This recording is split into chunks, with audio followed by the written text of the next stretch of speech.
¿Qué tal? ¿Cómo estáis, amigos del Círculo Independiente? Muy buenos días a todos en este Jueves Santo. Estamos en plena Semana Santa. Espero que estéis disfrutando mucho de estos días y que disfrutéis de nuestro programa. Ya sabéis que no nos vamos a estar aquí toda la semana. Hoy jueves, mañana viernes y también el domingo en nuestra programación habitual. Además, en una semana dedicada fundamentalmente a la diversidad, y de eso vamos a hablar, por supuesto, con nuestro invitado de hoy. Nos visita un invitado que es amigo, es paisano además de Valladolid, pucelano, y que lleva ya unos cuantos años en la política, ha sido concejal, ha estado en el ayuntamiento de nuestra ciudad, de la ciudad que compartimos, de Valladolid, desde hace ya unos años, desde 2020, en el Congreso de los Diputados, como diputado, y desde el año 2023 es el director general para la igualdad real y efectiva de las personas LGTBIQ+, en el Ministerio de Igualdad, es decir, nuestro aliado principal en el Gobierno de España en esta materia, para la defensa de nuestros derechos. Él es Julio del Valle de Íscar. ¿Qué tal? ¿Cómo estás? Bienvenido. ¿Qué tal? Muchas gracias por invitarme. No, gracias a ti por venir, es un Me placer. hacía mucha ilusión venir. Muchas gracias. Gracias por hacernos un hueco en tu agenda, que sabemos que estás siempre hasta arriba, que no paras. Y antes de meternos en la materia, vamos a hablar un poquito, porque la actualidad manda, de una noticia que esta semana nos está golpeando y que es bastante indignante, que son todas esas críticas e insultos machistas que está recibiendo Pilar Alegría, la ministra de Educación, a través de las redes sociales. ¿Qué reflexión haces, Julio, sobre esto? Bueno, la verdad que es muy lamentable, ¿no? Todo lo que no sea condenar esto es ponerte al lado de las personas que están insultando o agrediendo. Yo creo que ante una situación así, claramente hay que poner una barrera. No se puede consentir que haya esta violencia política y que sea especialmente contra las mujeres, porque ahora estamos hablando de Pilar Alegría, pero podemos hablar de Leire Pajín en su momento, podemos hablar de Viviana Aido, podemos hablar de tantas mujeres jóvenes que dan un paso para estar en la política, que están empoderadas, y que hay sectores del odio que no soportan esa situación, ¿no? Y esa situación se da especialmente contra las mujeres, con lo cual yo creo que hay que calificarlo como es una violencia política en el ámbito de lo machista. Y que debemos condenar todos, absolutamente, absolutamente todos. Ha Claramente. habido una condena también por parte de la oposición, no sé si templada, no sé qué te ha parecido. Yo la considero Pero bastante templada, quiero decir, cuando condenas algo sin ambajes, quiero decir, no hay un pero detrás, ¿no? Cuando hay un pero detrás ya realmente no estás condenando, ¿no? claro, Estás justificando el hacer crítica política. totalmente. Bueno, pues desde aquí siempre, desde este programa, nuestra condena más absoluta a todos los discursos de odio, en este caso machistas, contra las mujeres, por supuesto, a través de las redes sociales y de cualquier foro, no se pueden consentir. Julio, menudo momento histórico en el que te ha tocado dirigir este área, el área LGTBIQ+, del Gobierno de España. Luego vamos a hablar del panorama internacional, pero primero quiero que nos des una foto de España, cómo están nuestros derechos, los derechos LGTBIQ+, ahora mismo, después de los avances que ha habido, ahora que además celebramos 20 años de la aprobación del matrimonio igualitario. Sí, yo creo que estamos en un momento envidiable, quiero decir, en la historia de España, en toda la historia, en los cientos de años de historia de España y del mundo, nunca hemos estado en una situación mejor las personas LGTBI+. Creo que estamos en un momento que podemos considerar bastante idílico, pero yo en el fondo lo considero como el inicio de un camino, quiero decir, porque habrá mucha gente que piense que esto ha llegado muy lejos, ¿no? Y las personas que lo vimos más de cerca, pues creemos que estamos todavía en los pasos iniciales. No hace tanto, como comentabas, 20 años, solamente 20 años, el matrimonio se abrió también para las personas del mismo sexo. 20 años en la historia, ¿qué es 20 años? No es nada. Prácticamente no podemos hacer todavía análisis de lo que ha supuesto, de cómo se configuran los nuevos tipos de familia, cómo se configuran las familias, los menores que viven en estos entornos. Claramente ha sido una situación de mejora para todo el mundo, e incluso, por supuesto, porque era algo que se planteaba hace muchos años, hace 20 años, cuando se ven críticas como las que se oyen ahora hacia la ley LGTBI trans, bueno, pues pedófilos quieren niños para vete a saber qué quieren hacer con ellos, los adoptan. Esas situaciones se oían, ¿no? Y se oían en las calles y en manifestaciones. Es decir, nada de eso se ha producido, pero sí que es verdad que hay que hacer un análisis de cómo se configuran nuevas familias y qué necesidades tienen, Claro. ¿no? Porque yo creo que también es algo que hay que mirar, pero solo han pasado 20 años, ¿no? Que no haya pasado mucho y parezca que hay generaciones ya que han nacido con ese derecho y que piensan que es incuestionable. Y luego veremos un poco la escena internacional, pero no lo es. Pero tampoco, para ser muy triunfalista desde el ámbito de lo interno, hay que ver también los datos de la Organización Internacional, de ILGA, que posiciona a España como el cuarto país en el mundo en cuanto a cumplimientos de derechos, y por lo menos en la parte formal, ¿no? En lo que entendemos que es el reconocimiento de los derechos de las personas en las leyes, en la Constitución, etcétera, etcétera, etcétera. Y luego hay un gran camino para esa consecución, ¿no? Por eso mi dirección general, la ministra, puso eso, ¿no? De la igualdad efectiva, ¿no? Porque una cosa es la igualdad en los papeles, que lo aguantan todo, pero la efectiva es la de la calle, ¿no? La del día a día, la de las escuelas, la de los ámbitos laborales. Esa es la igualdad del día a día que queremos conseguir. Es fundamental. Se han conseguido muchas cosas, pero sí es verdad que son pocos. 20 años son pocos. A veces la perspectiva tenemos que tenerla en cuenta, ¿no? De lo que hemos conseguido en tan poco tiempo. Hace muy poquito nos decía otro invitado aquí que efectivamente España es el país que más inmigrantes LGTBI acoge, que vienen pues huyendo de sus países y vienen aquí. Eso es por algo, ¿no? Totalmente. Somos un referente. Somos un referente. En ese sentido, y eso es fantástico. Decías hace poco en una entrevista, Julio, y lo decía en esa misma silla hace poco Silvia Ichorrondo, la periodista, que los derechos LGTBI son derechos humanos, y esto no lo podemos perder de vista, ¿no? No podemos defender los derechos humanos y estar en contra de los derechos LGTBI. Es un absurdo. Claramente, los derechos humanos son para todos, es un gran consenso internacional, es una hoja aspiracional para todos los países, algunos estamos más cerca de ese cumplimiento de los derechos humanos, pero no es, a veces esos derechos cuesta que la sociedad los acepte, ¿no?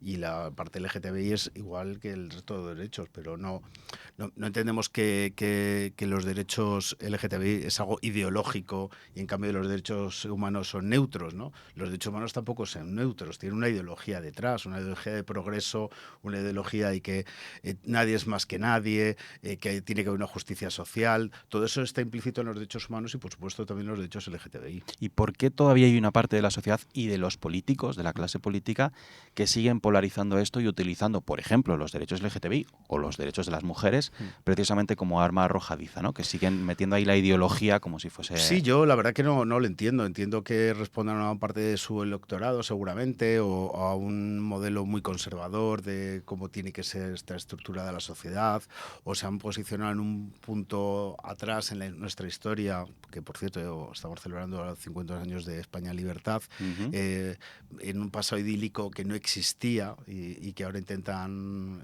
ensalzar y que piensan que todo eso se ha estropeado porque las mujeres tienen muchos derechos o porque las personas LGTBI tienen algún derecho o que las personas racializadas estén en una mejor situación que estaban antes, o el pueblo gitano, que cumplimos 600 años de la llegada a España. Yo creo que la gente pues hace ese doble mortal de colocarse en un momento para algunos seguro que era idílico, porque vivían 4 en este país, todos los demás en una España pues que lo estamos viendo en la serie de las abogadas, gente viviendo en barracones en cualquier sitio, y lo peor de todo es que mucha gente de lo que dicen eran los abuelos, son los nietos de aquellos abuelos extremeños que se tuvieron que ir a construir una casa con 4 uralitas en cualquier sitio y que sueñan una España pasada que nunca existió más allá que sus propias cabezas. Totalmente. Oye, qué importante es, Julio, que escuchemos las historias de nuestros abuelos, ¿no? Para entender todo eso que no hemos vivido, que es tan reciente, pero no lo hemos vivido, para que no pasen estas cosas. Totalmente. Yo creo que situarnos en el punto exacto de la historia, hacer caso a las evidencias científicas, a los historiadores, porque eso es ciencia también, la historia es ciencia, claro. Y te cuentan un poco cómo fue pasando esa historia y somos herederos de todo eso, ¿no? Totalmente. Julio, hace muy poquito, en marzo del mes pasado, habéis presentado cerca de 300 medidas, que voy a leerlo porque no me quiero equivocar, 300 medidas que constituyen un plan pionero en este país, que es la Estrategia Estatal para la Igualdad de Trato y No Discriminación de las Personas LGTBI+, que abarca el empleo, la vivienda, la educación, implica prácticamente a todos los ministerios, ¿no? Es algo transversal. Sé que es difícil porque son 300 medidas, pero resúmenos un poco las claves. ¿Por qué habéis puesto esta estrategia en marcha? Bueno, es un mandato de la ley que aprobamos hace ahora 2 años, ahora en febrero en el 23. Además, yo tuve la oportunidad, como decías antes, de votar esa ley y de trabajar en ella porque fui diputado en el Congreso en la anterior legislatura. Entonces, uno de los mandatos de la ley es hacer una estrategia estatal. Construir una estrategia estatal que no solo es la Administración General del Estado y los ministerios, son también las comunidades autónomas y también los ayuntamientos, están implicadas en esta estrategia estatal. Es construir una política pública. Quiero decir, los derechos están en las leyes, pero para aterrizar los derechos necesitas acciones, ¿no? Necesitas, en este caso, una estrategia estatal que es un plan a 4 años. Es decir, hay todas estas necesidades, todas estas problemáticas que hemos ido detectando a través de los informes, fuentes secundarias, investigadores, la academia, que por supuesto aporta muchísimo a todo el trabajo, y a partir de ahí qué hacemos cada uno en el marco de nuestras responsabilidades para mejorar pues toda esa situación que decías antes. Especialmente pues hay cosas que son muy sangrantes, ¿no? Por ejemplo, a las personas trans y su relación con el empleo, pues es algo muy sangrante. O qué pasa con los delitos de odio, ¿no? Cuando vemos que van aumentando todos los años, no sabemos al final tampoco si es porque la gente denuncia más, porque lo que sí que sabemos es que siempre hay infradenuncia, ¿no? Y que a lo mejor solo se denuncia un 10% de los delitos que ya se están cometiendo, ¿no? Entonces, si aumenta la gente que denuncia esos delitos, quizás no es porque haya más delitos, sino porque la gente se atreve a denunciar más, porque encuentra entornos más seguros para las denuncias, una policía, una guardia civil, Mossos de Escuadra, etcétera, etcétera. También más consciente de las necesidades de la persona que va a denunciar, y entonces hacen unas mejores denuncias para que luego los jueces puedan determinar, etcétera, etcétera, etcétera. Eso tampoco tenemos tan claro ese dato de si se denuncia, se denuncia más seguro, pero no sabemos si hay más delitos o realmente esa infradenuncia está saliendo por fin, como pasaba hace unos años con la violencia de género o con otras cosas que pasaban en el ámbito más privado y que la gente le daba miedo a ir a trasladarlo a lo público, pues porque muchas veces, por ejemplo, hay gente que su orientación sexual no la tiene manifestada en su entorno, entonces hay gente que no denuncia por eso, hay gente, bueno, pues por toda esta situación, o gente que, como por su identidad sexual, etcétera, no denuncia, pues porque eso, si no su entorno pues va a conocer una información que no quiere manifestar. Entonces, por eso también pasa que hay a veces esas infradenuncias. Pero bueno, podemos hablar de cualquiera de los temas de los que trabaja cualquier ministerio, y en todas hay medidas para corregir una situación, porque al final no se trata de que una persona LGTBI tenga más derechos, ¿no? Sino que tenga medidas suficientes para que sus derechos se igualen con el resto de la población. Ese es un punto muy importante, porque fíjate, estás poniendo sobre la mesa muchísimos ejemplos que afectan a la vida diaria de las personas, y en cambio todavía hay mucha gente, y quiero saber qué le dirías tú a toda esa gente, mucha gente que sigue diciendo que por qué hay que legislar sobre temas que pertenecen a la intimidad de las personas, que por qué las empresas tienen que tener planes sobre esto, que es algo que pertenece a la intimidad de las personas. ¿Qué les dirías a todas estas personas? Bueno, porque la intimidad de las personas forma parte de un sujeto público. Las personas tenemos una parte pública, ¿no? Y la esfera individual o personal y la pública no creo que sea tan fácilmente, no se puede disociar de esa manera, ¿no? Si tú, por ejemplo, te casas con tu mujer y eres una mujer, porque sea una esfera privada, no vas a tener derecho a los días que te tocan de vacaciones por casarte, pues sería una estupidez. Quiero decir, igualar derechos es eso, ¿no?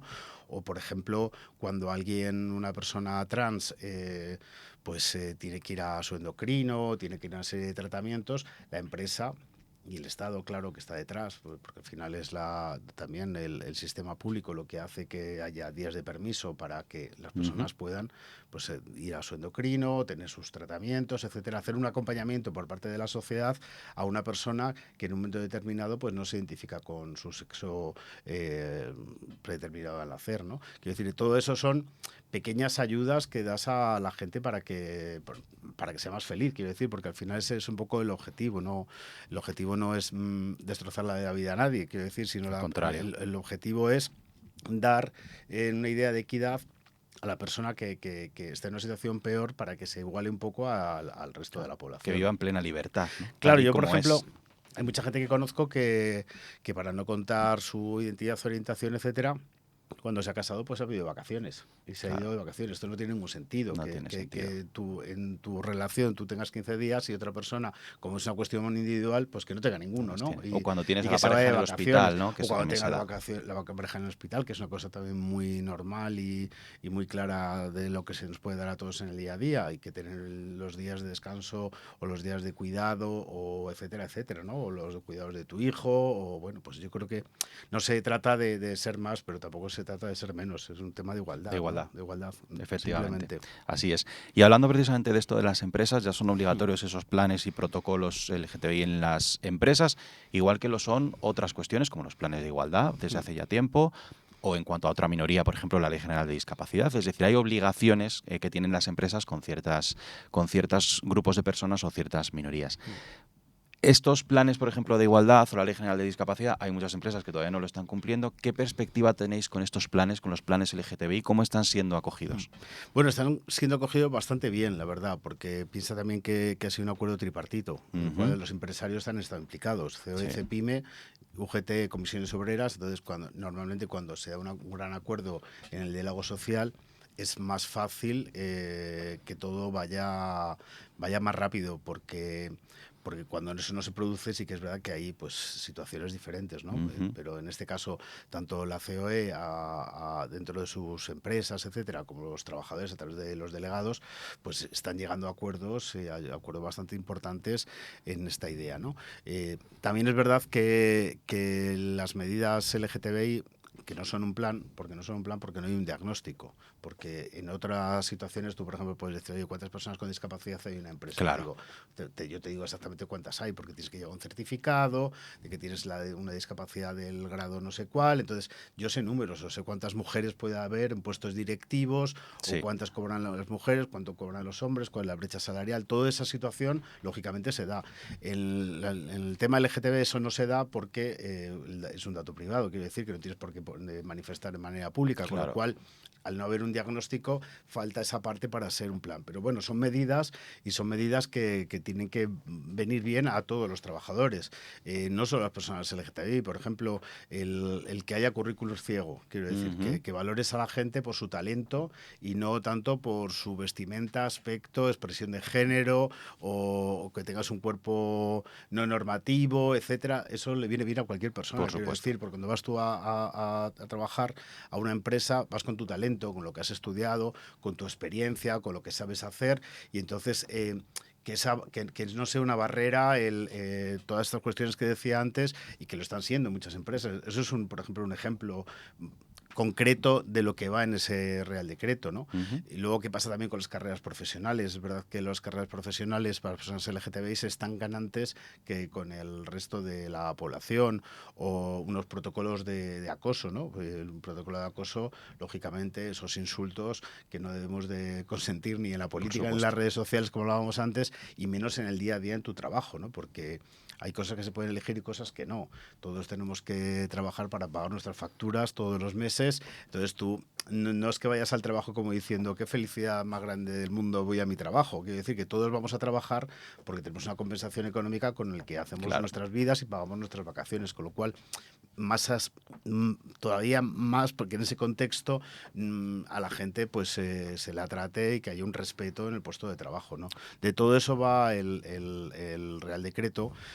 Y yo creo que algo también muy importante, que es cambiar la cultura de la empresa, ¿no? Al final no, me interesa mucho que, por supuesto, que todas las empresas estén adheridas y tal, pero sobre todo que haya una concienciación dentro de la empresa, y cada vez más en toda la sociedad, de que cuando llegas a una empresa, tus derechos como persona, sean los que sean, no les puedes dejar en la puerta, sino que tus derechos, y tú entras por la puerta y te tienen que tratar así como tal en toda la sociedad, ¿no? Totalmente. Ese punto me parece fundamental de la sensibilización, porque es verdad que muchas veces está muy bien que la empresa, desde arriba, desde la dirección, implemente una serie de medidas, pero cuando luego te toca al lado un compañero que por detrás te intenta hacer la vida imposible porque es Claro, homófobo, porque es machista, porque no claro. entiende, ese es un problema. Entonces, Por esa eso es importante, sensibilización sensibilizar cultural. es importante. Y una parte también del plan, de las medidas, que es sensibilizar, ¿no? Sensibilizar a todo el mundo, pues de lo que es una persona trans, de cuáles son sus necesidades, cuáles son sus problemáticas, y así de todo el mundo, ¿no? Quiero decir que esto es algo que cuanto la gente conoce más, lo entiende mejor. Quiero decir, Efectivamente. yo y tú, que somos de un sitio pequeño,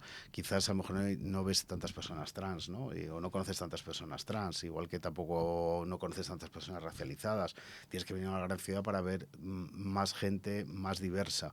Entonces, pero en cuanto a la gente conoce a una persona trans, se enamoran de él o de ella, de sus problemáticas, cuando cuenta su vida, lo difícil que ha sido, etcétera. Yo creo que nadie, por ideología, nadie se haría trans, quiero decir, porque No, desde son luego. tantas dificultades las que te estás poniendo en tu propia vida, que eso no se elige, ¿no? Porque hay gente que piensa que esto como es una cuestión Sí. se elige, y es una cuestión ideológica, entonces te haces trans, y tu vida, pues no sé, todo mucho peor, quiero decir. Entonces, hay que llamar la atención a la ciudadanía en general, pues para que conozcan, pregunten, se enteren y tengan una cierta empatía. Yo creo que la empatía es una base para el respeto. Totalmente. El desconocimiento hace mucho daño a veces. Mucho daño, sí.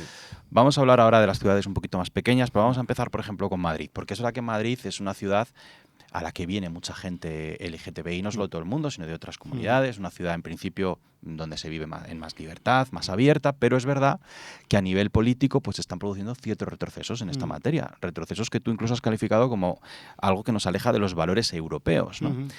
En esta comunidad autónoma gobierna el Partido Popular. Es verdad que hay otras comunidades, como por ejemplo el caso de Andalucía, que también gobierna el Partido Popular, pero allí no se está retrocediendo. O Galicia. O Galicia, por ejemplo.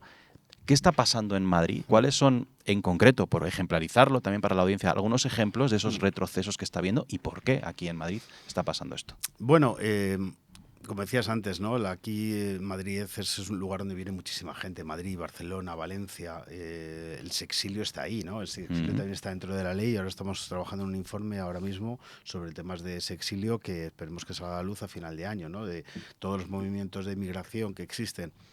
Antes hablamos a nivel internacional de la cantidad de inmigrantes y personas pidiendo asilo por ser LGTB en sus países, si han tenido palizas o amenazas de muerte o situaciones muy duras, que están pidiendo asilo a España por esta cuestión, pero también dentro del país funciona un poco parecido, ¿no? Es decir, la gente de núcleos rurales más pequeños, etcétera, pues en un momento determinado dan ese salto para ir a una ciudad más grande, a vivir de una forma más anónima también su orientación, etcétera, y eso pues ha pasado a lo largo de mucho tiempo. Ahora se da una situación bastante paradigmática, ¿no? Porque al final en estas ciudades más grandes la posibilidad de una agresión, etcétera, es mucho mayor que en un entorno más pequeño en el cual tienes a tu familia, tu grupo de amigos de toda la vida, etcétera, etcétera, ¿no? Pero en esa primera fase la gente lo primero que piensa es irse de su ciudad, incluso sin haber acabado estudios, que eso es una problemática que luego se te puede provocar a lo largo del tiempo, claro, porque si te vas muy rápido por tu orientación, etcétera, a una ciudad grande sin haber finalizado estudios, etcétera, pues luego tienes un problema, ¿no? Tienes un problema de incorporación al mercado laboral o de estancamiento porque esas cosas se dan, ¿no? De hecho, tú pasas por Gran Vía y vayas por el centro comercial que vayas, te encuentras gente de Palencia, Zamora, chavales muy jóvenes que han salido pitando de su entorno muy cercano. Pero claro, eso con 20 y pocos años está muy bien, pero cuando vas cumpliendo años necesitas también una formación para tener una mejor inserción laboral. Así que desde aquí un llamamiento especial a la gente para que siga completando etapas de formación, etcétera, y tal. Y luego con el tema este que me comentabas, la verdad que el PP en España tiene como muchas almas, ¿no? Tiene almas muy, muy volubles, ¿no? Igual que decías que hay comunidades autónomas que no tienen ningún problema, por ejemplo, Andalucía, con las banderas, con las estrategias. Ellos tienen su propia estrategia LGTBI. Hace nada han presentado un trabajo sobre espacios seguros, etcétera. O ves Galicia, que también está muy implicada. Ves Extremadura, que la semana pasada votó en contra de derogar la ley LGTBI que le propuso Vox derogarlo y votaron en contra el jueves. Pues hay otras comunidades autónomas que esto como que les gusta más la marcha, ¿no? Y especialmente en Madrid. Porque yo creo que al final hay una especie de buscarse el liderazgo dentro del Partido Popular a base de estas cosas, ¿no? Y buscar siempre como sacar un poco la pata en todo esto y tener siempre un perfil muy propio y que yo creo que corresponde más a eso que a la tipología social de la comunidad autónoma. Quiero decir que habrá algún votante que esto le parezca estupendo, pero la mayoría de la ciudadanía en una ciudad tan cosmopolita, tan abierta como Madrid, pues al final ves que la ciudadanía vive un poco de espaldas a todo esto, ¿no? A lo que pasa en la Asamblea de Madrid o en la Comunidad de Madrid.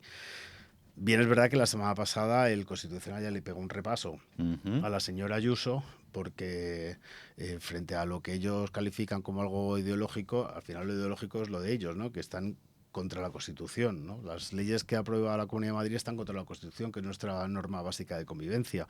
La semana pasada le hizo un primer repaso, y creo que le va a hacer alguno más en torno a las cuestiones que ellos han planteado en la reforma de la ley. Hay que recordar que todas las leyes que se hicieron a nivel de comunidad autónoma antes de la ley estatal, casi todas las impulsó el Partido Popular. La ley que enmienda Ayuso es la ley que hizo Cristina Cifuentes, apoyada por el resto de la Cámara. etcétera. O la ley que el otro día quería derogar Vox y tal, y se hizo un poco lío, pues era una ley del Partido Popular de Extremadura, cuando estaba Monago. Ya. En Galicia siempre ha habido gobiernos del Partido Popular. Si quieren reformar la ley, va a ser una reforma a autoenmendarse al Es un Partido poco Popular. incoherente, sí. Quiero decir que el Partido Popular también, al buscarse estos socios, pues vemos claramente que escora su electorado y escora sus propuestas a algo que pensamos que ya teníamos todos superados, ¿no? Porque después de todas las leyes, la andaluza ahora estuvimos celebrando hace nada 10 años, fue la de las primeras leyes autonómicas, y en ese entorno de 10 años pues se hicieron casi todas las que hay en las comunidades autónomas, porque en el gobierno central, que está el Partido Popular, no se acababa de hacer la ley 4/2023 y despatologizar a las personas trans, como se hace ya en esta ley que se aprobó hace 2 años. Con lo cual, es bastante sintomático que al final es el Partido Popular el que está enmendando al Partido Popular Así mismo. de hace 10 años y escorándose muy a la derecha. Y todo esto sin justificar el por qué se hacen. Quiero decir, las leyes están para cambiarlas, pero cuando las leyes funcionan bien, como han funcionado las leyes de la Comunidad de Madrid, que no han generado ningún problema, ¿qué necesidad hay de enmendar algo que no ha generado ni medio ruido en todo este tiempo? Desde luego. Pues ninguno, más allá de un interés político de situarte pues en una parte del tablero, pues es la parte del tablero en el que está Orbán, en el que está, pues bueno, Bolsonaro, gente pues intelectualmente muy aprovechable. Totalmente. Ahora vamos a hablar de estos personajes, pero no quería cerrar este capítulo sin hablar precisamente de las pequeñas ciudades. Nosotros que somos de Valladolid, por ejemplo, que ya es una ciudad mediana, ya no es tan Sí, pequeña, está pero muy bien. también del mundo rural. Hemos recuperado los 300.000 habitantes. Los hemos recuperado de nuevo, eso es una muy Gracias buena a la noticia. inmigración, por cierto. Ahí está, fíjate. Gracias a la inmigración, si no, no tendríamos ni quien atendiese a nuestras familias. Fíjate, importantísimo lo que acabas de decir. Pues efectivamente, en estas ciudades que son un poquito más pequeñas que los núcleos urbanos como Madrid, Barcelona, Valencia, las que citabas antes, a veces nos encontramos más problemáticas. Por ejemplo, estas normas que afectan a las grandes empresas, pues como allí no hay grandes empresas, esos trabajadores no están protegidos por estas normas. Es decir, hay cosas como que no les llegan o se sienten más ajenos, ¿no? Y viven muchas veces esa situación de discriminación, esa mirada incómoda, esa gente que todavía no comprende porque no están habituados como nosotros a ver por la calle esa diversidad que vemos aquí. Tú apelabas ahora a que esté la gente formada para que luego se pueda trasladar a la gran ciudad. Apelamos a las comunidades autónomas a que hagan su trabajo. La de Castilla y León precisamente no tiene ley todavía. Justo la que no tiene ley. Justamente no tiene, porque creo que hay otra que no tiene, pero que está en tramitación, Asturias. ¿no? Que es Asturias, la Sí. tienen ya en el Parlamento. Desde el Ministerio, ¿qué es lo que podemos hacer? ¿Cuál es vuestra propuesta para esto? Para que la gente que vive en ese ámbito rural, en ese pequeño pueblo, tenga garantizados los mismos derechos y pueda vivir en libertad. Yo sé que hace falta un cambio cultural en gente que no ha salido a lo mejor nunca de allí y esto es muy difícil, pero ¿qué podemos hacer? Bueno, aquí todos tenemos una responsabilidad, los medios de comunicación también, quiero Por decir, supuesto. al final estar hablando de esto hoy, pues a la persona que nos escuche, pues a lo mejor le hace otra mirada, ¿no? También le hace otra mirada las series, hace otra mirada el cine, hace otra mirada la literatura, todo esto también hace otra mirada, quiero decir, por ejemplo, hay gente muy comprometida, no quiero hablar yo de marcas, pero por ejemplo Netflix es una plataforma muy comprometida, Sí. ellos analizan todos los personajes que salen en una serie y entonces te puedes encontrar personas con una discapacidad, te puedes encontrar personas racializadas que no están haciendo el trabajo que tú piensas que tienen que hacer las personas racializadas, o personas No mujeres binarias. no binarias haciendo no sé qué actividad, mujeres muy empoderadas, hombres haciendo tareas que se supone que antes las hacían las mujeres. Quiero decir, todo eso también genera un contexto, porque al final es donde nos miramos muchas horas al día, ¿no? En las series, Desde luego. en la En la televisión, en la cultura en general, ¿no? Entonces, yo creo que eso es muy importante. Eso es muy importante porque eso es lo que hace también cambiar también el tratamiento que haces de las cosas, ¿no? Entonces, creo que los medios de comunicación, el ejemplo en el poder político también, el que haya personas representativas en todos los órdenes sociales que se declaran abiertas, claramente abiertas LGTBI, entonces eso también ayuda a que diga, oye, bueno, pues no debe ser tan malo porque hay un premio Nobel que es LGTB, o esto no debe ser tan malo porque hay un tal, o hay una familia que es estupenda y tenemos se les más ve referentes, ¿no? bien felices. Entonces, quiero decir, todas esas referencias a todos los niveles yo creo que funcionan y funcionan Funciona en Madrid y funciona en el pueblo más pequeño, ¿no? Porque al final todos vemos las mismas series en el mismo momento y por la noche, ¿no? Entonces yo creo que eso es un camino que no tiene vuelta atrás, por mucho que algunos piensen que es capaz de que dé vuelta atrás, porque al final la vuelta atrás va a durar lo de Orbán. Esperemos Le va a que sea durar así. como la constitución de Orbán. Esperemos que así sea, efectivamente. Y antes de pasar ya justo a hablar de Orbán y del panorama internacional, quiero hacer una mención a las terapias de conversión. Todavía hay personas y todavía hay familias que consideran que la orientación sexual de su hijo se puede cambiar a través de una terapia, como si además fuese algo que ha elegido, ¿no?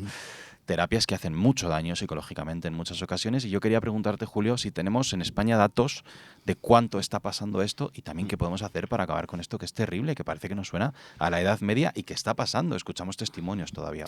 Sí, la verdad que hay un empecinamiento por parte de un sector muy minoritario de la sociedad y yo también entiendo que a veces las familias están preocupadas, ¿no? En un primer impacto que te diga, oye, tu niña dice, oye, pues es que soy trans porque realmente soy un niño. Entonces, que hay gente que se agarra a un clavo ardiendo, quiero decir, igual que hay gente que con un cáncer se va a un curandero, o hay gente... Desde la buena fe también entiendo que hay cosas a veces que... Y hay una parte de muy mala fe, ¿no? De mala fe en la medida de que hay cosas que corregir, cuestiones que son naturales de la diversidad. Es que estaba siempre pensando, yo cuando era pequeño me acuerdo que a los niños zurdos les corregían. Sí, les ataban la mano. Les ataban la mano. Ahora, alguien pensaría cualquier estrato social de España que eso se puede corregir y no forma parte de la normalidad del ser humano, el ser zurdo como puede ser de cualquier otra cosa.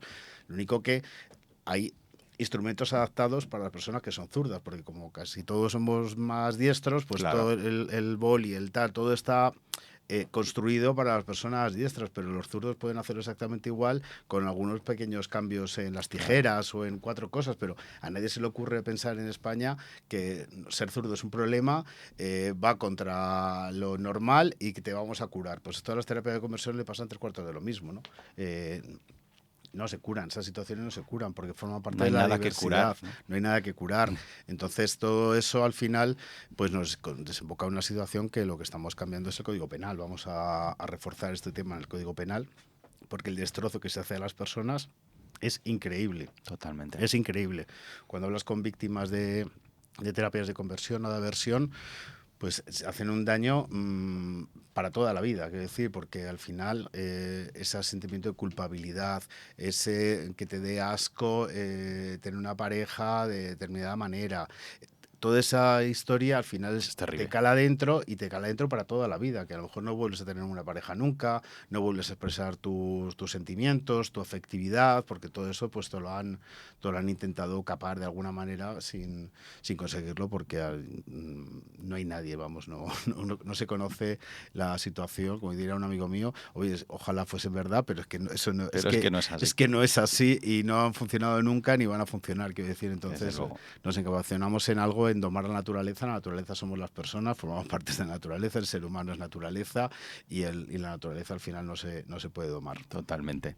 Julio, y dentro del panorama internacional, porque en España eres bastante optimista, hemos visto que hay algún intento de retroceso, pero en general hemos visto que somos un país pionero, que estamos a la cabeza, que hemos avanzado mucho en derechos, en libertades.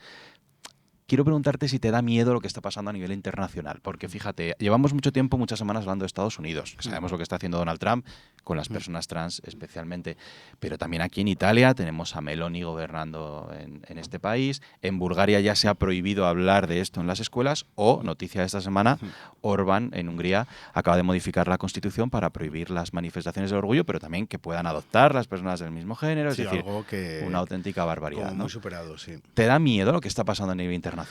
Bueno, la verdad que no. A mí personalmente el miedo ya es una cosa que ya lo superé hace mucho tiempo. Quiero decir que la vida empieza donde acaban los miedos. Quiero decir que hay que ir a la acción. Lo que no se puede hacer es tengo miedo, me quedo en mi casa, ¿no? Muy bien. El miedo queda ahí, entonces yo me llamo a la acción, ¿no? Y llamamos todos a la acción. Porque también mucha gente pensamos, dice, bueno, esto solo le pasa a las personas trans, pero es mentira. Quiero decir, tenemos que actuar como colectivo, todas las letras son importantes, todo el acrónimo tiene que funcionar. Y entonces cuando ves y dices, no, es que es solo para las personas trans, ya, pero es que mira lo que decías antes, las personas del mismo sexo en Hungría ya no van a poder adoptar. Y eso es todo el colectivo. Es decir, que al final tenemos que ser capaces de activarnos, ¿no? Activar también a nuestros entornos, decir que por ahí no podemos pasar, que no vamos a votar partidos que lleven eso en su programa electoral, incluso de manera oculta, porque hay gente que dice que no, pero luego te pasa de todo, ¿no? Y hemos visto hasta hace 2 días, bueno, pues como cuentan una cosa en campaña electoral y luego hacen incluso la contraria, ¿no? Entonces, aquí sí que tenemos que ponernos muy firmes y decir, si tocan una de las letras, las tocan a todas. Quiero decir, aquí hay que hacer un poco piña en torno a todo esto, pero yo no entraría en pánicos ni en miedos, ¿no? Si somos capaces y también de activarnos y de ver qué partidos realmente apoyan nuestras necesidades, nuestras inquietudes, no nos traicionan, pues yo creo que podemos seguir muchos años en España con nuestros derechos intactos. Qué bien, oye, pues me alegro, ¿eh? Me alegro de que traslades ese mensaje también de optimismo, de invitarnos a todos a reivindicar Claro, nuestros al derechos, final que es fundamental. todos los países que han dicho son democracias. No estamos hablando de un país bananero de mitad de la nada. Quiero decir, Exacto. todos los países que estás diciendo son países democráticos que han llegado al gobierno porque lo han votado mayoritariamente sus ciudadanos. No hay un cuestionamiento de que en ninguno de estos países haya habido un tongo electoral, etcétera, sino porque al final trasladan un mensaje a la ciudadanía y es verdad que nosotros hemos de trasladar otro completamente distinto, ¿no? Cual lo que hablábamos del principio. No estamos pidiendo privilegios, estamos pidiendo igualdad, no estamos pidiendo ser más que nadie, tampoco pedimos ser menos. Es decir, todo eso si lo trasladas a la ciudadanía es consciente de cómo se conquistan los derechos y luego también cómo se defienden, ¿no? Porque eso lo decía muy bien Pedro Cerolo, ¿no? Los derechos hay que reivindicarlos, hay que conquistarlos y luego hay que defenderlos, porque al final todos los derechos funcionan igual. Con el mismo botón en un Congreso de los Diputados que te dan los derechos, con el mismo botón te los quitan. ¿Sabes? Esto no es... sí es verdad que España, nuestros sistemas europeos, hay más contrapoderes, ¿no? Porque está el Poder Judicial, está... Es más difícil que pasen estas cosas porque hay un tribunal constitucional, porque hay también otros contrapoderes que hacen que sea difícil el que, por ejemplo... mañana dijesen, oye, pues se acabó el matrimonio igualitario. No puede haber que en un país haya personas que se hayan podido casar y gente que de aquí para adelante no se puedan casar. Claro. Todo esto también es verdad que nuestro país es de muchas garantías a esos niveles. Aquí no puede pasar como en Estados Unidos, que Trump firma en el despacho, claro, y ya está, ¿no? Y ya está. No imaginamos cosas, aquí al presidente de Moncloa firmando algo y ¡pum! Ya está. Y si el día que lo hace luego va al Congreso y tiene que sacarlo, quiere decir, tiene que convalidarlo. Necesita, y a veces te lleva sorpresas allí. Entonces... todo es más complicado en España en cuanto a las garantías, pero también es más útil también para cualquier minoría que se sienta un poco más protegida. Desde luego. Entonces no tengamos miedo, pero estemos alerta porque estamos viendo que efectivamente en países de nuestro entorno y democráticos se está retrocediendo, así que alerta y todos a reclamar nuestros derechos que nos los pueden quitar. Esperemos que aquí no llegue. Ahora, el 28 de junio tenemos una oportunidad. Por supuesto. Tenemos oportunidad siempre para echarnos a las calles, para seguir reivindicando desde la sonrisa, quiero decir, porque nuestra lucha es una lucha de la sonrisa, es una lucha de la alegría también, no es una lucha triste, no es una lucha de cara enfadada, sino es una lucha de alegría, que ya sabes que la sonrisa es la llave que abre todos los corazones. Entonces, al final, con una sonrisa se ganan más luchas. Y sobre todo, y fíjate, es muy importante ese mensaje, creo, porque en el orgullo lo que hacemos es salir, por supuesto, a reivindicar lo que queda por conseguir, pero también salimos a celebrar lo que se ha conseguido, ¿no? Que hay gente que no lo entiende, es que salís a festejar que una fiesta, sí, es que hay que festejar que hemos conseguido una serie de cosas y que ahora podrían quitárnoslas. Entonces, hay que reivindicar y festejar. El otro día eran los premios ADI y había una chica que hizo un poema muy bonito allí, en directo y tal, y entonces decía que teníamos que vivir las vidas de los que no han podido vivir su vida, ¿no? Se la han dejado por el camino. ¿Cuántos años, siglos de historia, gente que no ha podido vivir su vida, ¿no? Y que ahora nosotros podemos vivir la nuestra y también recordar la de ellos a través de nuestras vidas. Totalmente.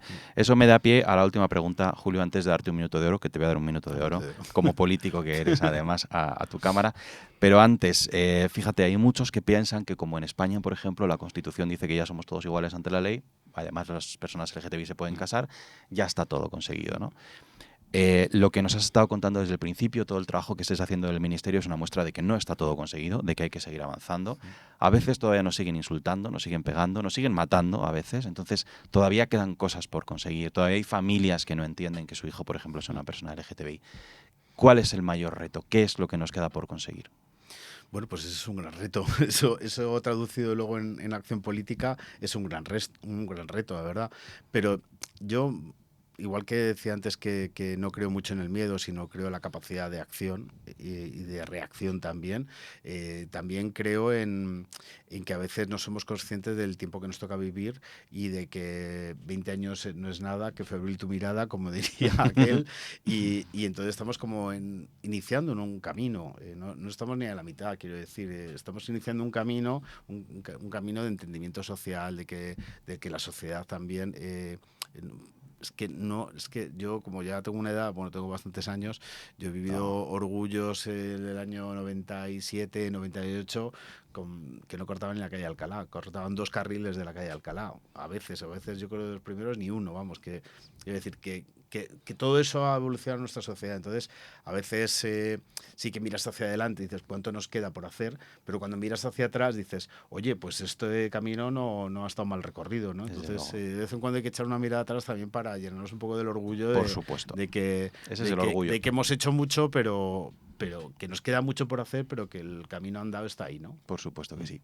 Julio, pues tienes tu minuto de oro. Esta es tu cámara, miedo, aquí la favor. tienes. Puedes lanzar el mensaje que tú quieras a la sociedad española, a los electores de tu partido o a quien tú quieras con el mensaje que tú quieras para, bueno, pues eso, conquistarles y lanzarles ese mensaje tan importante que nos ha estado contando.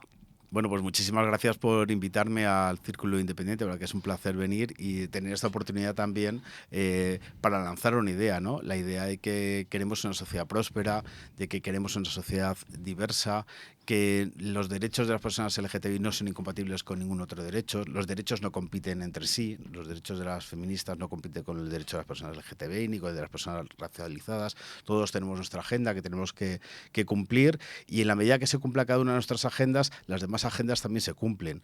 Quiero decir que todos debemos de avanzar hacia adelante, ¿no? Si sumamos todas las minorías, al final somos una gran mayoría y una gran mayoría que podemos seguir luchando y defendiendo nuestro país.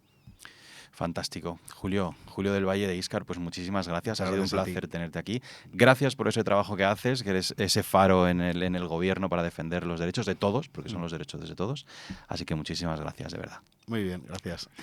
Y a vosotros os dejamos ahora con nuestra sección internacional, con Julio Bruno desde Londres, que hoy, fijaos de lo que nos va a hablar, del eje del desorden, lo ha llamado él, Rusia, China, Irán y Corea del Norte contra Occidente. Menudo tema. Vamos a ver, Julio, qué nos cuenta desde Londres.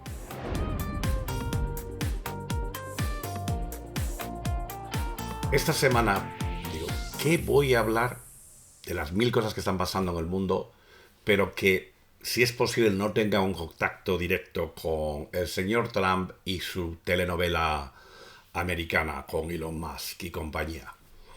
Digo, pues podríamos hablar de lo que está ocurriendo, desgraciadamente, entre Eritrea y Etiopía, podríamos hablar del Oriente Medio. Sabéis que normalmente no hablo de España porque para esto ya se encarga el propio su equipo, sino más bien internacional, y pensé que esta vez iba a hablar de algo que a mí me preocupa, que es lo que se ha denominado como the axis of upheaval, o el eje del desorden. ¿Qué es eso del eje del desorden? Pues son 4 países, China, Rusia, Corea del Norte e Irán, al que les une el rechazo visceral por todo lo que sea Occidente. Es un poco como un club de víctimas, pero un club potente, ¿no? Tiene la segunda economía mundial, que es China. Todos han sido sancionados por Europa, por América, por organismos internacionales. Y todos han sido señalados y han aprendido a sobrevivir, pues incluso prosperar, ¿no? Pues no sé, Rusia pone los tanques, China pone el dinero, Irán la teocracia militante, no sé cómo llamarla, y Corea del Norte, pues Corea, ¿qué pone? Pues el surrealismo nuclear, ¿no? Que nos tienen acostumbrados. Bueno, pero entre ellos se cubren las espaldas y pues mira, votan conjuntamente y vetan todo lo que haya que vetar en Naciones Unidas y bueno, que lo llaman ellos multipolaridad. Y yo más bien lo veo como un oportunismo sincronizado. A ver, mientras la Unión Europea publica comunicados bien estructurados, pensados, pues ellos comercian entre sí, además en monedas locales, para no trabajar con el dólar. Mientras el G7 debate, pues ellos pues mandan drones entre sí a Rusia para que pelee con Ucrania, mandan armas a Hamas contra Israel y bueno, y satélites al espacio también. China pues compra petróleo iraní sin preguntarles por derechos humanos, por ejemplo. O Rusia pues recibe misiles norcoreanos como quien se pone a pedir por Amazon, ¿no? Irán, pues por su parte, pues le da la mano a Putin y financia a la vez milicias de Oriente Medio. En fin, en Naciones Unidas, como decía, se apoyan, se tapan y vetan todo lo que huela de lejos o de cerca a democracia liberal. Yo no pienso, no parece que sean amigos, ¿no? Pero sí son compañeros de causa. Y la causa para mí es clara y para mucha gente.